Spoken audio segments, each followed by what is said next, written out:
Bom, nós vamos mostrar muito rapidamente aqui uma ferramenta que auxilia a gente no gerenciamento orçamentário, né, do Proteus. Proteus não é uma plataforma desenhada para banco multidimensional, né? Então ele não trata muito bem em termos de visão o cubo, né? Não é um problema de como foi construída a ferramenta, no caso do PCO, mas é em função da natureza, né, da plataforma, né?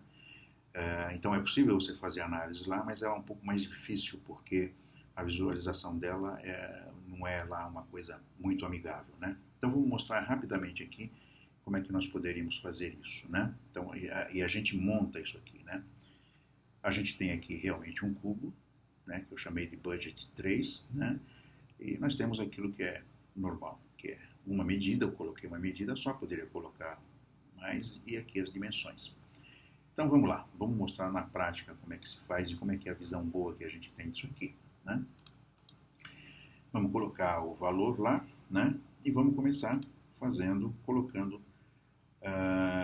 uma conta orçamentária aqui na coluna, né?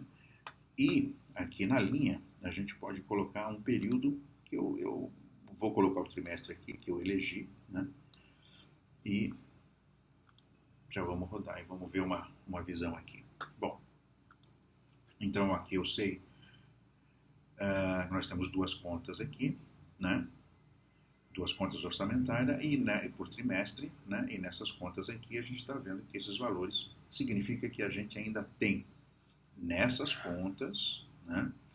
Nós temos ainda orçamento, tá bom? Mas não é suficiente porque a nossa estrutura contempla o centro de custo, ok? Então vamos colocar o centro de custo ali, né? Vamos lá jogar o centro de custo aqui, jogamos e vamos rodar. Então aqui acho que vai ficar uma visão um pouco melhor, né? Uma visão mais clara. Ah, bom, então agora aqui embaixo de cada conta orçamentária a gente tem são três centros de custo, né? E aqui começa a ter uma visão melhor. A gente está vendo aqui que nesse trimestre, por exemplo, nesse trimestre 1 e 2, nessa conta orçamentária, esses dois centros de custo já foram utilizados nesses dois trimestres, né? A gente só tem no trimestre 3 e 4. Ok? Mas ainda não é uma boa visão, porque seria interessante a gente saber que processos que a gente está considerando aqui, tá bom? Então eu montei só um processo para ficar mais fácil de ver, mas formalmente é a mesma coisa. Então vou aqui no processo e levo esse processo aqui para a linha, ok? Que fica nessa estrutura de trimestre e depois processo, né, embaixo, ok? E a gente roda. E a gente roda e aqui agora começa a ficar um pouco mais claro, porque eu sei que no trimestre, olha só que interessante, no trimestre 1, para essa conta orçamentária e para cada um desses centros de custo, que daí já é uma estrutura hierárquica que a gente definiu para fazer o controle isso foi definido no cubo lá no Proteus, né? Então aqui pelo menos eu estou percebendo aqui, ó, que realmente houve o que é movimento de documento de entrada aqui, na verdade é o realizado, ele foi feito aqui um acumulado de 8.740 e houve liberação de contingência de 4 mil e pouco. Por quê? Porque o budget, o orçamento era de 4 mil também. Tá? Então aqui já é uma boa visão onde a gente tem o que realmente foi originalmente orçado e aquilo que foi liberado como contingência e o realizado aqui.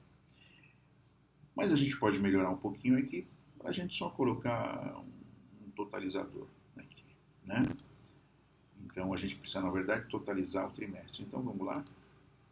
Também não vou falar exatamente das técnicas aqui, como é que funcionam, porque não é o que convém agora. Convém mostrar a praticidade da ferramenta, tá? Fizemos isso, tá?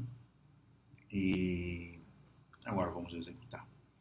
Executamos. Bom, e aqui já começou a ficar, tá vendo então? Eu sei que nesse caso aqui eu não tenho mais, a não ser uma contingência, né? Mas não tem mais orçamento aqui, né? Aqui ainda tem um belo orçamento, porque a planilha orçamentária também, o valor dela, desse aqui para esse aqui é uma diferença brutal. Tá vendo? Então, é uma visão assim muito rápida de como a gente pode mexer com essa ferramenta para ter uma visão orçamentária de uma maneira rápida, né, para fazer uma análise muito rápida, tá bom? Então, essa é uma dica para esse tipo de análise. E olha, bom, a gente aqui também teria a parte gráfica, poderia fazer gráfico aqui. Não convém fazer um gráfico aqui, porque isso aqui é uma análise de tabela e não uma análise gráfica. A gente precisaria montar alguma coisa que seria compatível com qualquer análise, por exemplo, qualquer análise aqui, né? Pode ter umas coisas aqui que vão acontecer de uma maneira meio esquisita, precisaria ver, tá bom? Porque a gente precisa preparar o que a gente quer para o tipo de gráfico, né? Aqui não é simplesmente colocar no gráfico e ver alguma coisa que faça sentido, ok? A gente poderia também, por exemplo, uma das coisas que dá para fazer aqui é você mudar os eixos, né? Você pode trocar linha por coluna, né? Tá vendo? Ele vai te dar uma outra visão, você pode retornar. Então, é uma ferramenta realmente muito prática, tá bom? E a intenção foi só mostrar essa parte aqui de análise que é muito superior, evidentemente, àquilo que tem no Proteus. Ok? É isso aí. Obrigado.